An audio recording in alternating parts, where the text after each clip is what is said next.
Shalom a todos e a todas. Hoje, na nossa aula, eu vou apresentar para vocês uma temática que ela é muito pouco conhecida dentro do mundo judaico e de uma forma geral, que é a história dos judeus em Portugal. Né? E para a gente começar esse nosso encontro, a gente gostaria de perguntar para vocês se vocês sabem quanto chegaram os judeus em Portugal. De certa forma, assim, existem muitas teorias, né? Inclusive teorias fantásticas, mas a gente está falando a nível de evidências arqueológicas, né? E fatos que a gente tem em nossa mão. E a gente sabe que os judeus chegaram na Ibéria, como de certa forma chegaram em todo o Império Romano, a partir da destruição do Segundo Templo, de 70 depois da era cristã. E a evidência que nós temos, assim, de uma forma clara, absoluta, de como os judeus têm uma presença muito antiga em Portugal, muito anterior dos próprios portugueses, que foi achado num cemitério em Faro, uma tumba do século IV, período do imperador Adriano, e também a gente pode assinalar exatamente o período da revolta de Bar-Kova, que vai ser uma outra revolta depois da destruição do Segundo Templo, com uma história incrível que, se eu tiver um dia, eu vou apresentar também para vocês a revolta de Bar-Kova. Então, os judeus chegaram em Portugal já junto com os romanos, e os judeus eles vão viver em Portugal já com a invasão dos visigodos, vão viver já também na invasão dos mouras, né, dos muçulmanos, e que vai acontecer a partir de 711, né?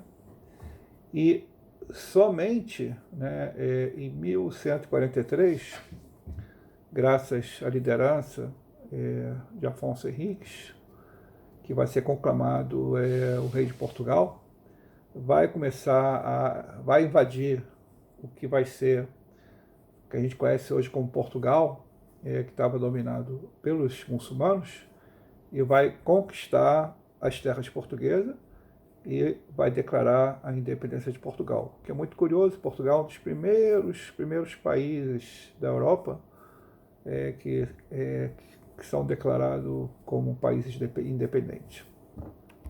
Somente que tem uma curiosidade muito grande em relação a isso. A primeira coisa assim, que é importante a gente pensar que em todos os estados nacionais que nós conhecemos hoje, não importa, né, qual seja, na Europa, Alemanha, né, França, Inglaterra, Polônia, né, e logicamente Espanha e Portugal, a presença judaica, ela como uma organização social, política, como uma estrutura organizada, é anterior a esses estados nacionais. E é óbvio que quando os portugueses chegam, invadem as terras que estão dominadas pelos mouros, os judeus vivem com os muçulmanos. E, de uma certa forma, os judeus vivem muito bem com os muçulmanos. Diferente que a gente tem hoje essa concepção, né, dessa relação conflitante entre árabes e judeus, a relação judaica e islâmica, ela sempre foi muito melhor do que a relação judaica cristã. Mas acontece um fato muito curioso, e esse é um dilema sempre que os judeus vão ter quando ele vive junto com determinado dominador, né? Nesse caso dos árabes, e chega uma nova força invasora na região. Os judeus vão ter que decidir, né? De que lado fica, de que lado vai apoiar. E, lógico, não existe no judaísmo ou entre os judeus consensos. É óbvio que parte dos judeus vão apoiar os muçulmanos, mas também vai judeus que vão fazer uma visão tática, estratégica, que tem que apostar no cavalo certo. E vai haver uma figura legendária, muito interessante, chamado Ibn Yahya ben Rabi, Ele era apelidado pelos portugueses, por causa desse nome, era um nome muito, muito difícil deles pronunciarem, ele era chamado de negro. Provavelmente porque ele tinha uma pele muito, muito morena. A gente não tem ideia, a gente não sabe qual é a origem dele, mas se acredita que ele provavelmente veio da região dos países árabes, como o Iêmen, como o Iraque, e ele passa para o lado de Dom Afonso Henriques, mas não somente ele passa do lado do Afonso Henriques, ele vai apoiar o Afonso Henriques não só com dinheiro, mas ele vai se tornar o estrategista, o braço direito de Afonso Henriques e também guerreiro. E o mais incrível de tudo isso, de que essa figura ele morre pela independência de Portugal e graças à lealdade que vai ter o Ibn Yahya, o negro, logicamente a sua família e todos os judeus que vão estar participando dessa luta, a família de Dom Yahya vão ganhar o título de senhor feudal, de fidalgo.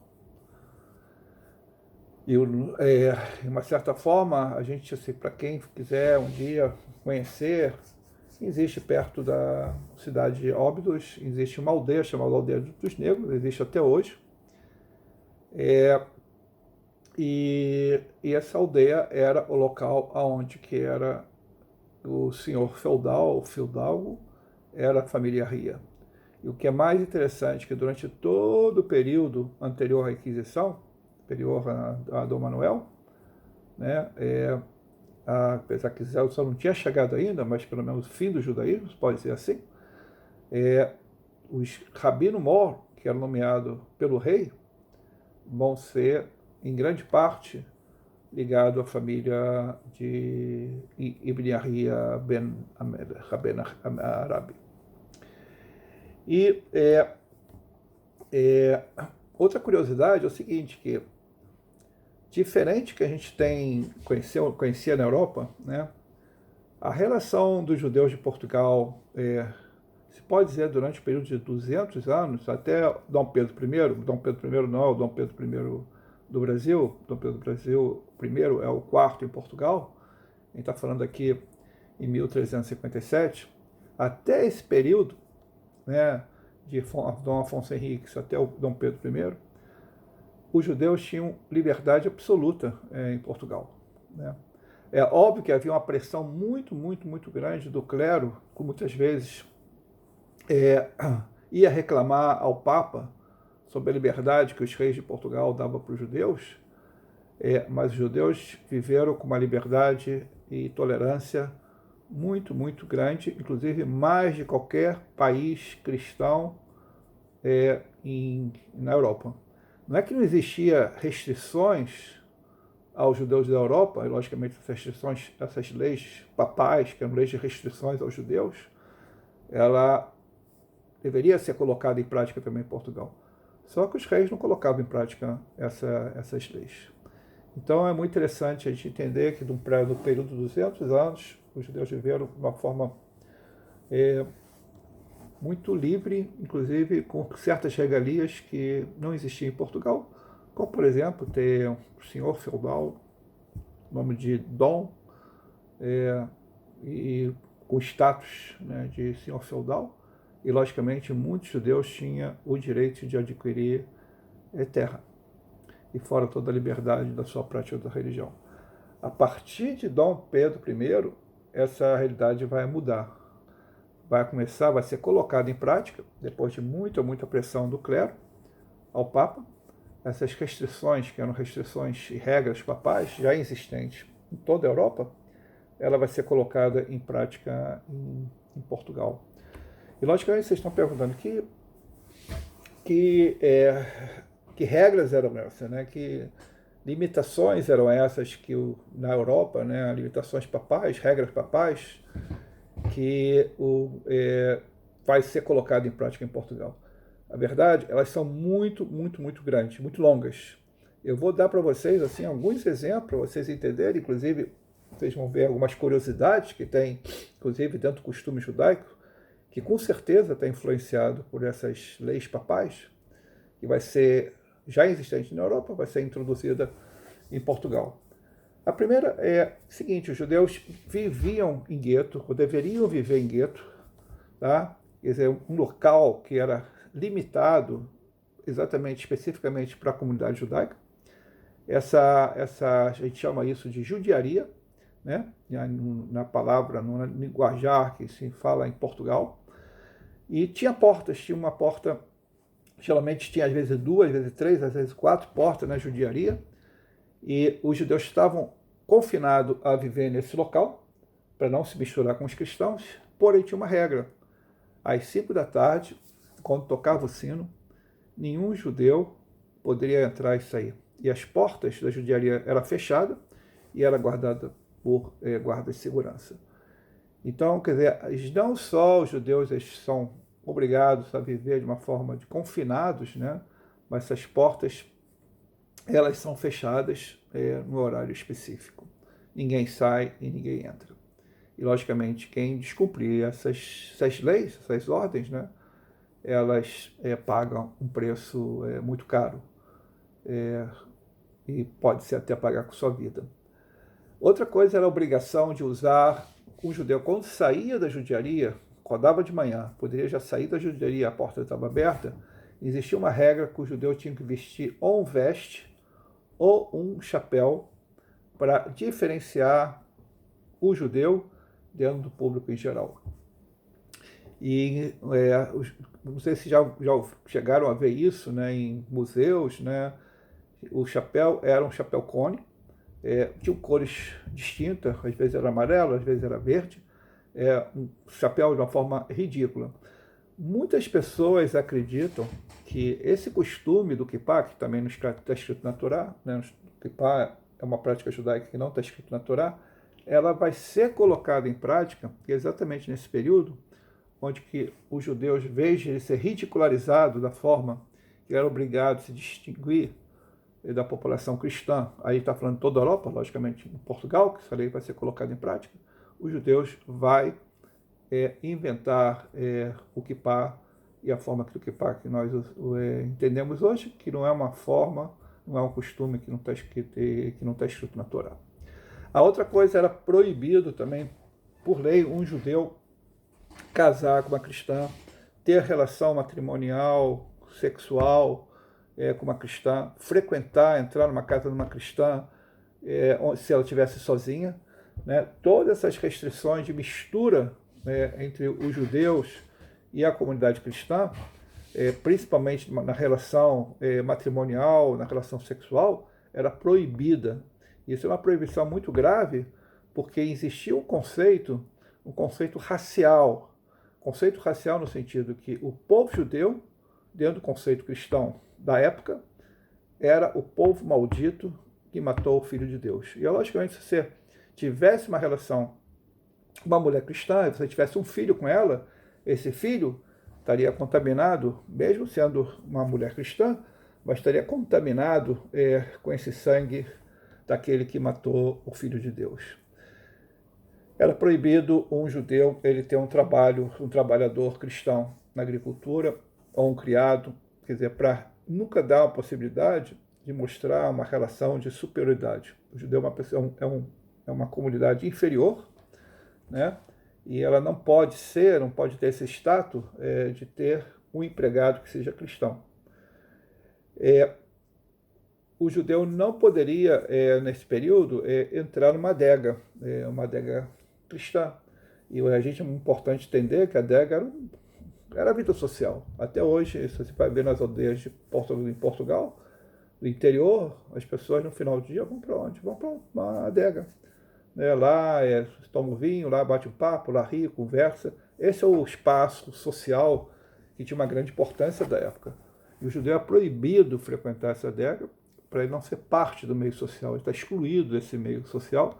E aí vem uma outra curiosidade que a gente conhece muito bem hoje, é o vinho kasher. Também vinho kasher não está escrito na Torá, isso não existe na Torá, isso foi inventado, e muitos acreditam que é em função dessa lei. O judeu teve a necessidade de criar a sua própria adega, criar o seu próprio vinho.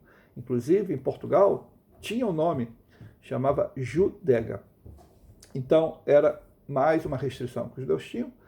E a outra é, fora os impostos, que logicamente os judeus pagavam, né, que tinham que pagar, existia um imposto extra que chamava judengo. Todo judeu era obrigado a pagar 30 contos por ano em memória da traição dos judeus a Jesus.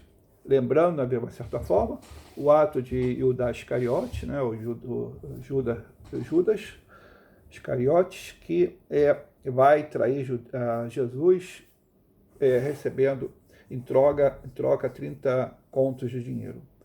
E a última, que eu vou falar para vocês, porque tem muito, muito mais, não quero ser extenso, era a obrigação, uma coisa altamente ridícula, de certa forma humilhante, e quando chegava uma personalidade, um rei, uma rainha, um feudal, numa determinada aldeia ou numa cidade, os judeus tinham que tirar de suas sinagogas a Torá, toda enfeitada, ornamentada, e fazer um vergonhoso desfile judaico de recepção a essa personalidade.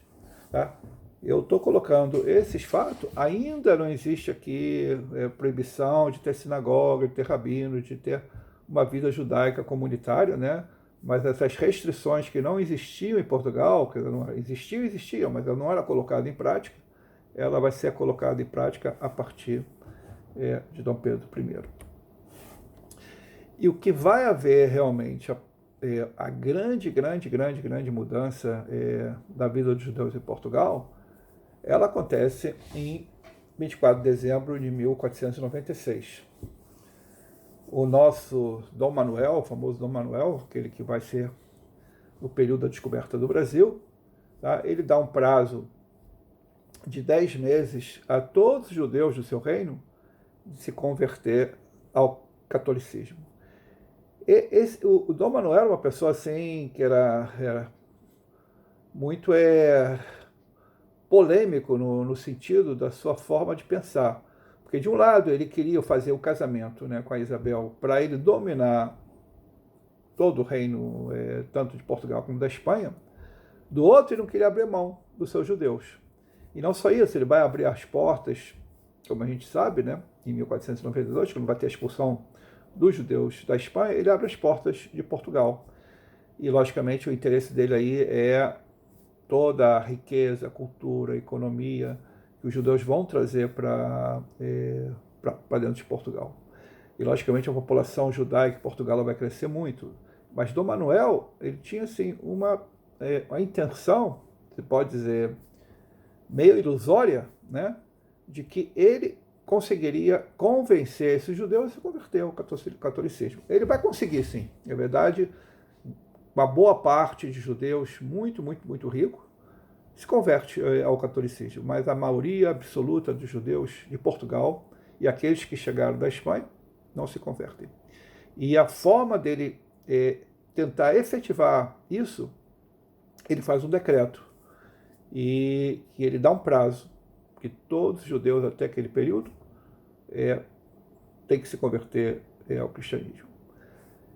E o que acontece, assim, ele não espera esses 10 meses, não espera. Ele, em abril, um ano depois, 1497, ele cria um decreto terrível,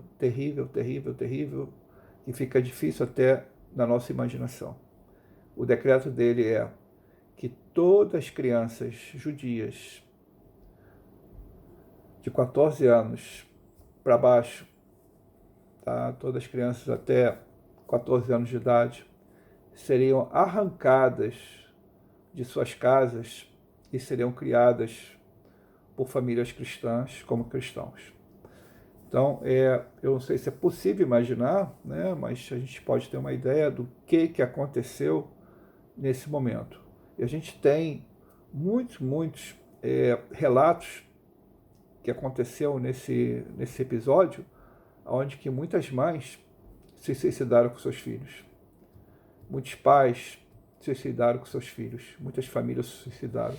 Inclusive, é importante também citar que bons cristãos esconderam e ajudaram os judeus portugueses, com seus filhos, foram denunciados e também pagaram com suas vidas.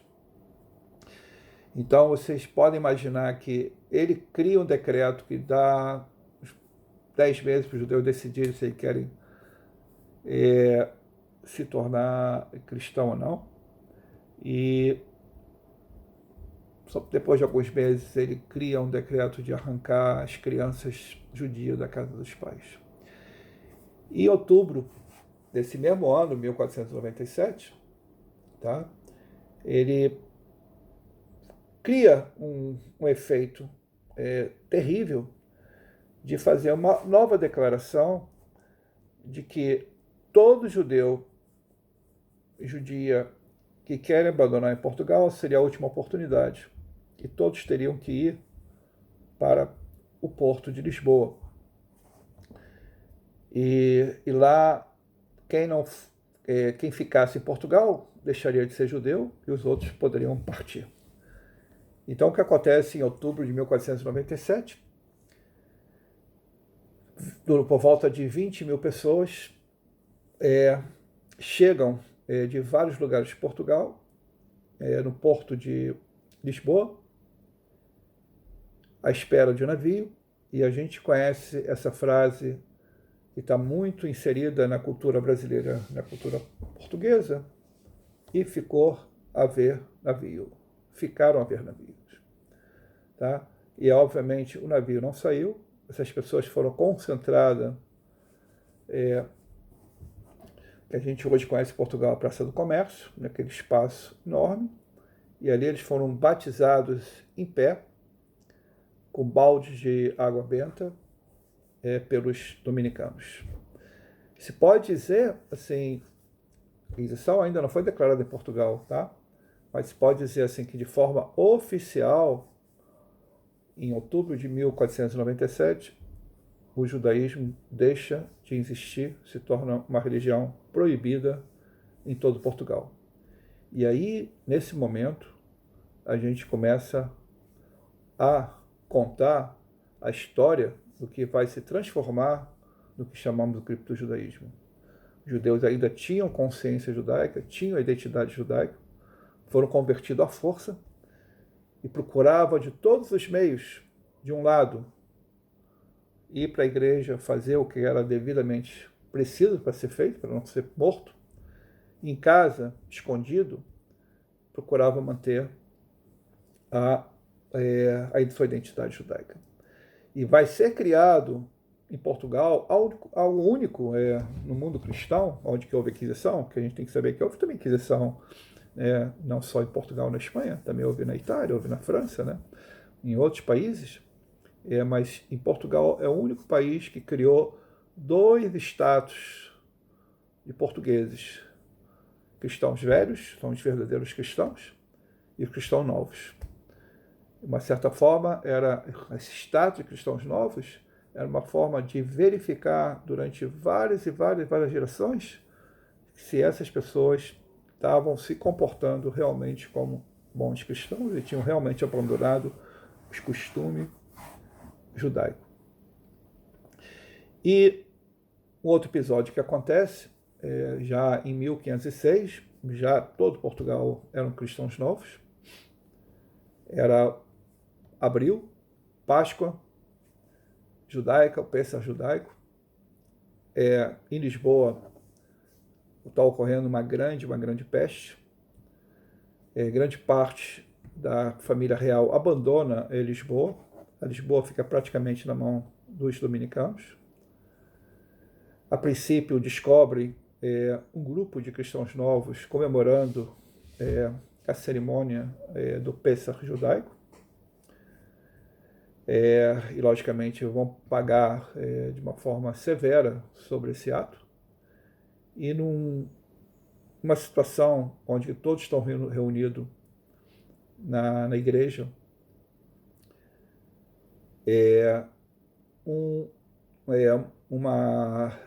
uma luz que chega pelos vitrais da igreja de São Domingo na cara de Jesus. As pessoas começam a gritar milagre, milagre, milagre, E um cristão novo, talvez por sua inocência, diz: isso não é um milagre, isso é o reflexo da luz que vem lá de fora, no vitral, na cara de Jesus.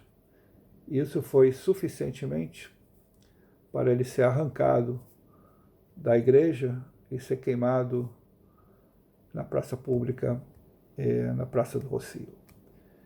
E o que acontece nesse momento é que vai haver, sob a liderança dos dominicanos, perseguição aos cristãos novos, que são arrancados de suas casas, crianças são jogadas pelas janelas, e as pessoas são levadas